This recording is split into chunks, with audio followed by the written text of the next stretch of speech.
அஸ்ஸலாமு அலைக்கும் வரஹ்மத்துல்லா. இன்றைய நாள் இனிய நாளாக அமையட்டும். நான் உங்கள் சஹாரா கவிஞர். இன்னைக்கு ஒரு மகிழ்ச்சிக்குரிய ஒரு நாள்.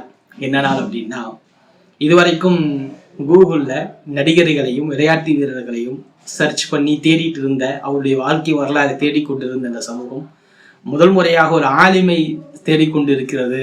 இணையங்கள் பேசி கொண்டிருக்கிறது, சமூக வலைத்தளங்கள் போற்றி கொண்டிருக்கிறது, ஊடகங்கள் பாராட்டி கொண்டிருக்கிறது. அப்படின்னும் போது ஒரு பெரிய ஒரு மகிழ்ச்சி.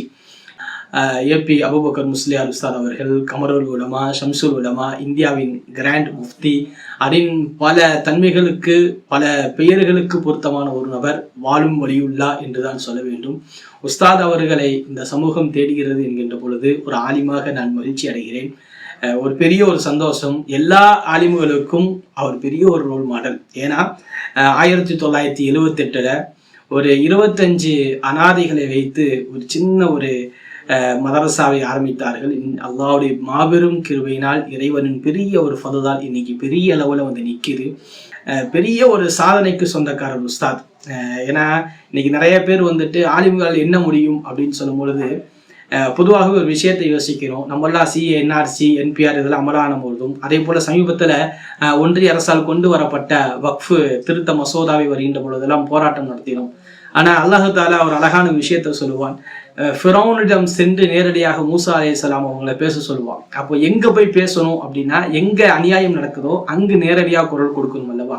அதுதான் ஒரு பெரிய ஒரு விஷயம். இங்கு நம்மளாம் வந்து ஆர்ப்பாட்டம் பண்ண பொழுது ஏபி உஸ்தாத் அவர்கள் நேரடியாக உள்துறை அமைச்சர் அமித்ஷாவை சந்திச்சு அதில் இருக்கக்கூடிய சாதக பாதகம் எல்லாம் சொல்லி, இது இஸ்லாமியர்களுக்கு தேவையில்லாத சட்டம் என்கின்ற விஷயத்தை நேரடியாக எதிரிக்கு முன்னால் அமர்ந்து பேசக்கூடிய ஒரு பெரும் ஆற்றல் ஏபி உஸ்தாத் அவர்களுக்கு இருந்தது. நேரடியாக எதிர்ப்பு தெரிவித்தாங்க. ஒரு நிறைய சாதனைகள் செஞ்சிட்டு இருக்கிறாங்க. காஷ்மீருக்குள்ள இஸ்லாமியர்கள் எல்லாம் தீவிரவாதிகள் அப்படின்னு சொல்லும்போது நாங்கள் தீவிரவாதி இல்லை அப்படின்னு நம்ம கத்திட்டு இருந்தோம். ஆனால் அதை மாற்றணும் அப்படின்னாக்கா அவங்கள்ட்ட கல்வி இருக்கணும். அவர்கள் எஜுகேஷன்ல அடுத்த லெவலுக்கு போனாக்கா அந்த பெயர் அவப்பெயர் நீக்கும் அப்படின்றதுக்காக காஷ்மீர் ஹோம் அப்படின்னு சொல்லி படிக்காத ஆதரவற்ற குழந்தைகளுக்கெல்லாம் கல்வி உருவாக்கி நிறைய மாணவர்களை உருவாக்கி கொண்டு இருக்கக்கூடிய பெரும் மகான் ஏபி அபுபக்கர் உஸ்தாத் அவர்கள். ஹஸரத் அவர்களை இன்னைக்கு இணையமெல்லாம் தேடுகின்ற பொழுது என் இதயம் அவ்வளவு சந்தோஷமாகிறது. உலமாக்கள் அத்தனை நபர்களும் சந்தோஷப்படுகிறார்கள்.